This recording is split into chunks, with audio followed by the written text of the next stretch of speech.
दोस्तों नमस्कार, ये है मार्गदर्शन फॉर सिविल सर्विसेज। मैं अनुराग चौधरी। दोस्तों, विभिन्न प्रतियोगी परीक्षाओं के सामान्य ज्ञान और सामान्य अध्ययन के महत्वपूर्ण प्रश्नों के अंतर्गत इस वीडियो में प्रस्तुत है भारतीय संविधान एवं राज्य व्यवस्था के अंतर्गत नागरिकता तथा स्थानीय स्वशासन से संबंधित महत्वपूर्ण प्रश्न, जो आपके आगामी विभिन्न परीक्षाओं जैसे यूपीपीसीएस प्रारंभिक परीक्षा, आरओ यानी समीक्षा अधिकारी, सहायक समीक्षा अधिकारी, लोअर पीसीएस तथा अन्य राज्य लोक सेवा आयोगों जैसे उत्तराखंड, बिहार, राजस्थान और एमपीपीसीएस द्वारा आयोजित परीक्षाओं के लिए बहुत ही उपयोगी है। तो आइए शुरू करते हैं नागरिकता तथा स्थानीय स्वशासन से संबंधित महत्वपूर्ण तथ्य, जो परीक्षाओं की दृष्टि से अति संभावित और महत्वपूर्ण हैं। सबसे पहले नागरिकता यानी सिटीजनशिप के बारे में जानते हैं। दोस्तों, आप सभी जानते हैं कि भारतीय संविधान के भाग 2 में अनुच्छेद 5 से 11 तक नागरिकता संबंधी प्रावधान दिए गए हैं। याद रखिएगा, नागरिकता का प्रावधान भारतीय संविधान के भाग 2 में अनुच्छेद 5 से लेकर अनुच्छेद 11 तक वर्णित है। और आप जानते हैं कि भारत में एकल नागरिकता का प्रावधान है और भारत में दो तरह के लोग रहते हैं, एक नागरिक और दूसरा विदेशी। तो आप जान लीजिए, नागरिक जो भारत के नागरिक हैं, वो चाहे वो राज्य के हों या संघ के, वो केवल भारत के नागरिक कहे जाते हैं। राज्यों की अलग से नागरिकता नहीं है, जैसे कि कुछ संघात्मक राज्यों में है। इसके अलावा नागरिक के अलावा जो विदेशी हैं, उसमें विदेशियों में दो प्रकार के हैं, एक मित्र विदेशी और दूसरा शत्रु विदेशी। आइए कुछ महत्वपूर्ण तथ्यों को देखते हैं। संसद द्वारा नागरिकता के अधिकार का विधि द्वारा विनियमन किया जाना उपबंधित है। तो किस अनुच्छेद में? याद रखिएगा, अनुच्छेद 11 में। संसद द्वारा नागरिकता के अधिकार का विधि द्वारा विनियमन, ये अनुच्छेद 11 के अंतर्गत वर्णित है। भारतीय नागरिकता अधिनियम 1955 पारित किया गया है, किसके द्वारा? तो संसद द्वारा। अनुच्छेद 15, 16, 19, 29, 30 के तहत अधिकार प्राप्त हैं किसको? तो केवल नागरिकों को। याद रखिएगा, अनुच्छेद 15, 16, 19, 29 और 30 के तहत भारतीय जो नागरिक हैं, केवल उन्हीं को अधिकार प्राप्त हैं। एक और महत्वपूर्ण प्रश्न है, भारत में नागरिक जन्म से या प्राकृतिक रूप से राष्ट्रपति बनने की योग्यता रखते हैं, जबकि केवल जन्म से नागरिक ही राष्ट्रपति बन सकता है। किस देश में? तो याद रखिएगा, अमेरिका में। अमेरिका में वही व्यक्ति जो है राष्ट्रपति बन सकता है जो अमेरिका का जन्म से नागरिक हो। अगला है दोहरी नागरिकता, यानी राज्यों के लिए पृथक नागरिकता व्यवस्था को अपनाया गया है। कहाँ पर?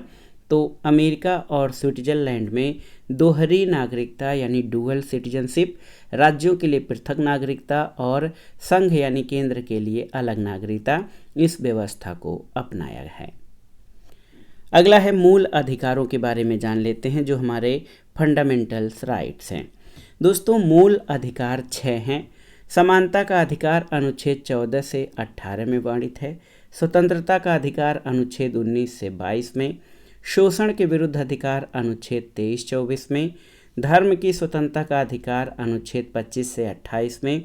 संस्कृति और शिक्षा संबंधी अधिकार अनुच्छेद 29-30 में। और सबसे महत्वपूर्ण संवैधानिक उपचारों का अधिकार अनुच्छेद 32 में वर्णित हैं। तो ये हैं आपके 6 मूल अधिकार: समता, स्वतंत्रता, शोषण के विरुद्ध, धर्म की स्वतंत्रता, संस्कृति और शिक्षा संबंधी अधिकार तथा संवैधानिक उपचारों का अधिकार।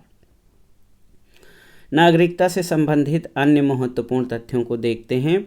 पाकिस्तान से भारत को प्रव्रजन करने वाले कुछ व्यक्तियों की नागरिकता के अधिकार के बारे में उपबंध कहाँ है? तो अनुच्छेद 6 में। पाकिस्तान को प्रव्रजन करने वाले कुछ व्यक्तियों की नागरिकता के अधिकार के बारे में उपबंध कहाँ है? अनुच्छेद 7 में। भारत के बाहर रहने वाले भारतीय उद्भव के कुछ व्यक्तियों की नागरिकता के बारे में उपबंध कहाँ पर है? तो अनुच्छेद 8 में। जब कोई व्यक्ति स्वेच्छा से किसी विदेशी राज्य का नागरिक हो जाता है तो उसकी भारतीय नागरिकता स्वतः समाप्त हो जाती है, अनुच्छेद 9 में। तो बहुत ही आसानी से आप देख सकते हैं, अनुच्छेद 6 पाकिस्तान से भारत को प्रव्रजन करने वाले व्यक्तियों के नागरिकता के अधिकार के बारे में उपबंध किया गया है। अनुच्छेद 7 में भारत से पाकिस्तान को प्रव्रजन करने वाले कुछ व्यक्तियों की नागरिकता के अधिकार के बारे में उपबंध है। भारत के बाहर रहने वाले जो प्रवास भारतीय उद्भव के कुछ व्यक्ति हैं उनके नागरिकता के बारे में उपबंध अनुच्छेद 8 में है। और जब कोई व्यक्ति स्वेच्छा से किसी विदेशी राज्य का नागरिक हो जाए तो उसकी भारतीय नागरिकता स्वतः समाप्त हो जाती है, ये अनुच्छेद 9 में वर्णित है। अब आइए देख लेते हैं कौन से ऐसे अधिकार हैं जो भारतीय नागरिकों के साथ विदेशियों को भी प्राप्त हैं। ये कौन से मूल अधिकार? तो अनुच्छेद 14, अनुच्छेद 20, अनुच्छेद 21, अनुच्छेद 21 के, अनुच्छेद 22, अनुच्छेद 23, अनुच्छेद 24, 25, 26, 27 और 28। याद रखिएगा, अनुच्छेद 14, इसके बाद 15, 16, 17, 18, 19 ये जो हैं नागरिकों के साथ विदेशियों को उपलब्ध नहीं है।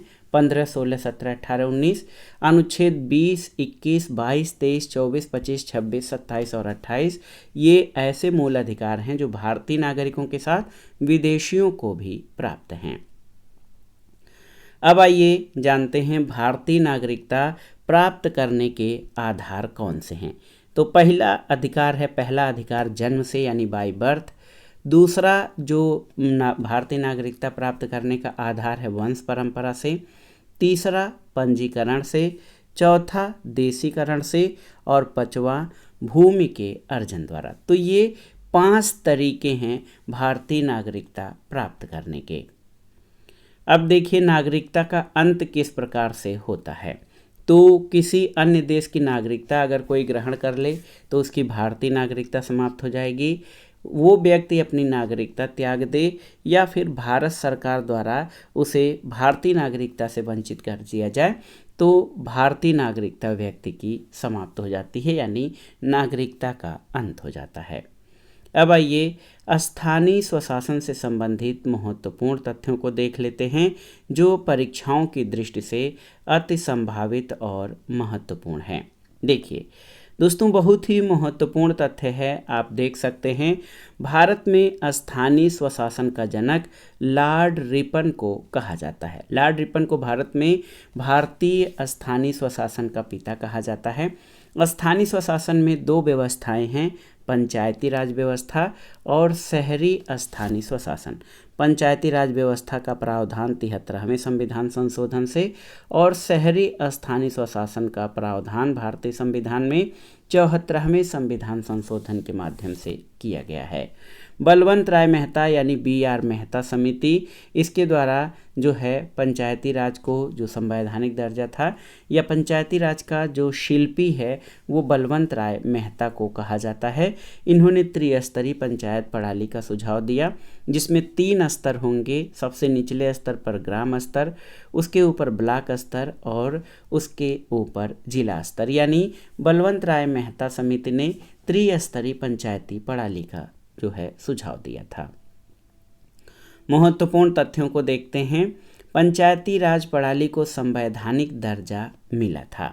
तो याद रखिएगा, आप जानते भी हैं 73वें संविधान संशोधन अधिनियम 1992 के द्वारा पंचायती राज प्रणाली को संवैधानिक दर्जा मिला। पंचायत में महिलाओं को 1/3 आरक्षण का प्रावधान है। तो अनुच्छेद 243 घ 3 यानी 243 D3 के अंतर्गत पंचायत में महिलाओं के 1/3 आरक्षण का प्रावधान है। पंचायती राज व्यवस्था कब प्रभाव में आई? तो डेट याद रखिएगा 24 अप्रैल 1993 से। तो 24 अप्रैल को प्रतिवर्ष पंचायती राज दिवस मनाया जाता है क्योंकि इसी तिथि को 24 अप्रैल 1993 से पंचायती राज व्यवस्था प्रभाव में आई थी। पंचायती राज व्यवस्था से संबंधित अनुच्छेद कौन से हैं?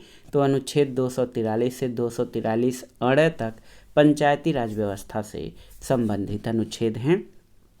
एक और महत्वपूर्ण प्रश्न है कि 2 अक्टूबर 1959 को पंडित जवाहरलाल नेहरू द्वारा पंचायती राज व्यवस्था का उद्घाटन किया गया। कहाँ पर?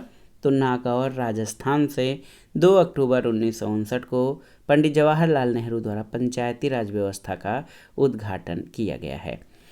पंचायती राज व्यवस्था से संबंधित जो समितियां हैं उनसे संबंधित महत्वपूर्ण प्रश्न पूछा जाता है इन समितियों के गठन के बारे में। तो याद रखिएगा दोस्तों, बलवंत राय मेहता समिति 1957 की है, अशोक मेहता समिति 1977, GV राव समिति 1985, LM सिंघवी समिति 1986 और PK थुंगन समिति 1988। ये जो समितियां हैं इनका वर्षों से मिलान करने के लिए दिया जाता है। तो बलवंत राय मेहता समिति 1957, अशोक मेहता समिति 1977, GV राव समिति 1985 और LM सिंघवी समिति 1986, PK थुंगन समिति 1988 है। पंचायती राज के कुछ प्रश्न देखते हैं। द्विस्तरीय पंचायती राज की स्थापना का सुझाव किसने दिया था? तो अशोक मेहता समिति ने। कमजोर पंचायती राज संस्था को बिना जड़ की घास किसने कहा? GV राव समिति। समानता पंचायतों का कार्यकाल कितना होता है? तो 5 वर्ष होता है। संविधान की 11वीं अनुसूची किससे संबंधित है? तो ये पंचायती राज से संबंधित है। अब आइए देखते हैं दोस्तों ग्राम पंचायत, पंचायत समिति और जिला परिषद के गठन और स्थापना के बारे में। तो सबसे पहले ग्राम पंचायत के बारे में जानते हैं। ग्राम पंचायत की स्थापना प्रत्यक्ष रूप से चुने हुए प्रतिनिधियों द्वारा की जाती है। ग्राम पंचायत की स्थापना प्रत्यक्ष रूप से चुने हुए प्रतिनिधियों द्वारा होती है और इसके ऊपर पंचायत समिति होती है जिसका गठन अप्रत्यक्ष रूप से चुने गए सदस्यों से होता है। इसी तरह जिला परिषद जो है इसका गठन भी अप्रत्यक्ष रूप से चुने हुए सदस्यों के द्वारा किया जाता है। अगला है दोस्तों शहरी स्थानीय स्वशासन के बारे में जान लीजिए। शहरी स्थानीय स्वशासन को 74वें संविधान संशोधन अधिनियम 1992 के द्वारा संवैधानिक दर्जा दिया गया। जिस प्रकार से 73वें संविधान संशोधन अधिनियम 1992 के द्वारा पंचायती राज संस्थाओं को, उसी तरह शहरी स्थानीय स्वशासन को संवैधानिक दर्जा 74वें संविधान संशोधन अधिनियम 1992 के द्वारा दिया गया और इसके लिए भारतीय संविधान में भाग 9 क जोड़ा गया है और एक नई अनुसूची 12वीं अनुसूची जोड़ी गई है। और आप जान लीजिए कि इसमें शहरी स्थानीय स्वशासन के 18 विषय शामिल किए गए हैं। नगर पालिका, नगर पालिका के जो है संरचना के देख लेते हैं। सबसे निचले स्तर पर नगर पंचायत होती है, उसके ऊपर नगर पालिका परिषद, फिर नगर निगम। तो ये नगर पालिका के जो प्रमुख प्रकार हैं उनका वर्णन था। अगला प्रश्न है दोस्तों 74वां संविधान संशोधन अधिनियम का प्रभाव में आया था? तो 1 जून 1993 को। संविधान के भाग 9 क में शामिल अनुच्छेद कौन से हैं? तो अनुच्छेद 243 त से 243 य 6 तक। भारत में शहरी स्थानीय शासन है कितने प्रकार के? तो याद रखिएगा भारत में शहरी स्थानीय शासन 8 प्रकार के हैं। ये प्रकार कौन कौन से हैं? आप देखिए शहरी स्थानीय शासन के प्रकार, इसमें सबसे आप जान लीजिए कि जो नगर निगम है, नगर पालिका, अधिसूचित क्षेत्र समिति, नगर क्षेत्र समिति, छावनी परिषद या कैंटोनमेंट बोर्ड, नगरीय क्षेत्र, न्यास पत्तन और विशेष उद्देश्य के लिए गठित एजेंसी, ये शहरी स्थानीय शासन के प्रकार में शामिल हैं। तो दोस्तों ये था आज का वीडियो। विभिन्न परीक्षाओं के लिए उपयोगी सामान्य ज्ञान और सामान्य अध्ययन के महत्वपूर्ण प्रश्नों के क्रम में इस वीडियो में आपने नागरिकता तथा भारत में स्थानीय स्वशासन से संबंधित महत्वपूर्ण प्रश्नों को कवर किया और ये प्रश्न भारतीय राज्य व्यवस्था खंड के लिए बहुत ही उपयोगी हैं। आप इन प्रश्नों को तैयार कर लीजिएगा। दोस्तों वीडियो आपको कैसा लगा हमें कमेंट बॉक्स में ज़रूर बताइएगा। वीडियो को लाइक करें, शेयर करें और इस चैनल मार्गदर्शन फॉर सिविल सर्विसेज को सब्सक्राइब करें। वीडियो देखने के लिए धन्यवाद दोस्तों। नमस्कार।